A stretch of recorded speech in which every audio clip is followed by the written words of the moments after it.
Hello, welcome back to the channel. Today I'm just going to have a look through the charts, look through some indicators, as we have just in the last hour or so, last 2 hours, we've broken through up past a major area of resistance, or we've broken through that 979-800 mark, and since we've broken up through it, we haven't really come back down through it.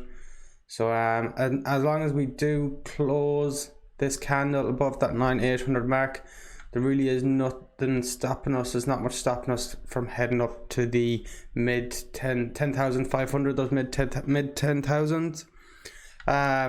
There's about 10,500 by mid 10,000s. I don't mean 15,000, maybe in a couple of weeks time, but right now if we stay above 900, we close this 12-hourly daily above 9,800, I really do think we're going to see the about 10,500 mark, 10,400.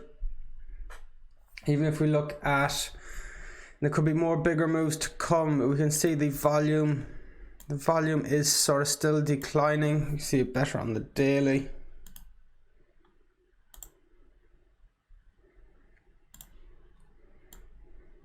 So you can see that the volume is still declining.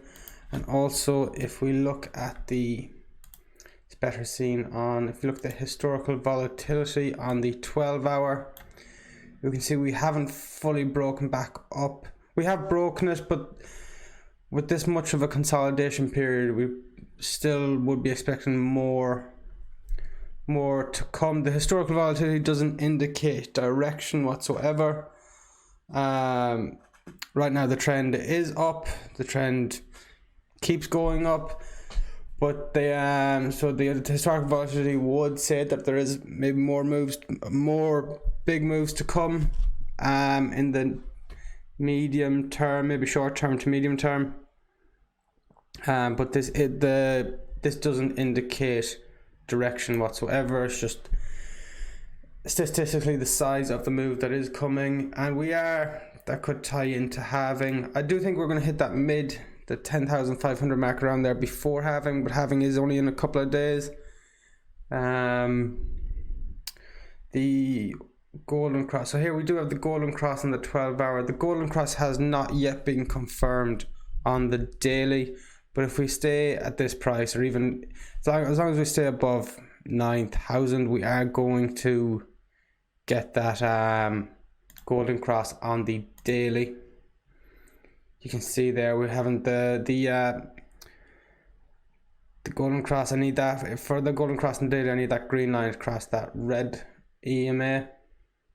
Let's go back down to we'll show the weekly for 1 second, because the weekly trend is looking brilliant. It's just the weekly is remaining up. One thing we could see is we could easily come back down and test that 55. It's like we've seen in other golden crosses. We'll go back to the 12-hour.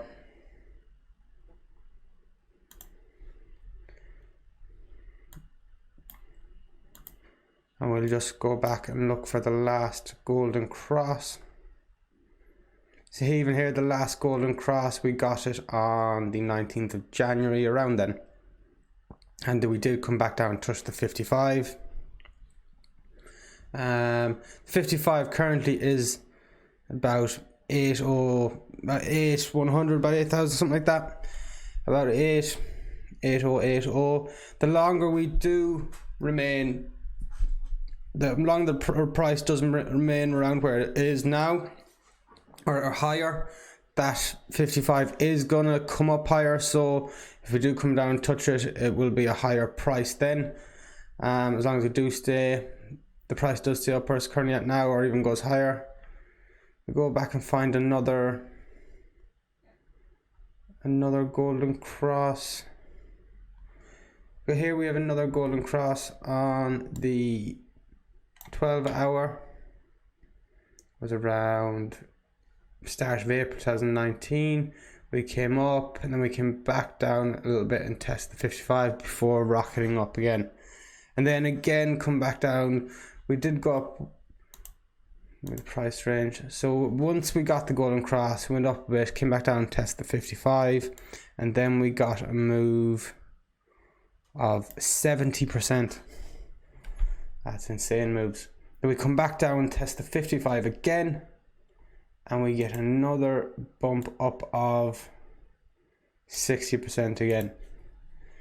Huge move. So tied in with the halving,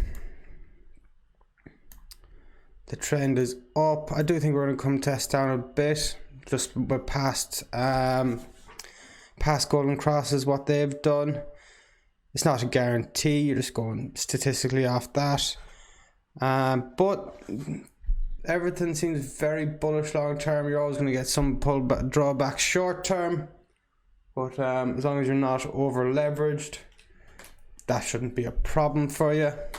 Times like, if you're going, one big thing, if you're going short in a time like this, it is very, very risky. If you're going short on this, it would be only on the very short time frames. I wouldn't be trading on the very short time frames now. Anyways, just in the bull market, just trade less, trade in the higher time frames, and trade with the trend. I'm going to bring out a video soon, just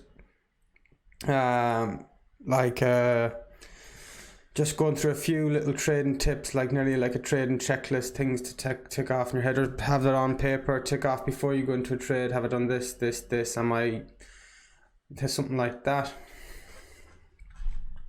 But that is, I think that's it for this video. Is there anything else I wanted to go through? I'll just bring up the volume profile and see what that's looking like. So yeah, the volume profile, it really doesn't look like there's anything stopping us getting to 10,000. Trend is up. We've broken through resistance. How long till we have 5 hours till we close this 12-hour chart? We see, have we closed a 4-hour chart above that price?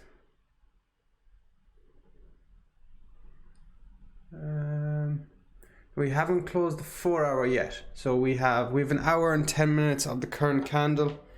Even if we close this above that 9,800 mark, I'm going to be extremely bullish that we're going to hit that 10,800 mark. But that is it for this video. I'm going to try and do more videos like this, just going through the charts a little bit. I think that's it. I think it's probably forgetting something, but I'll wait for another video. Hope you've enjoyed this. Thank you for watching Mad Crypto. Thank you.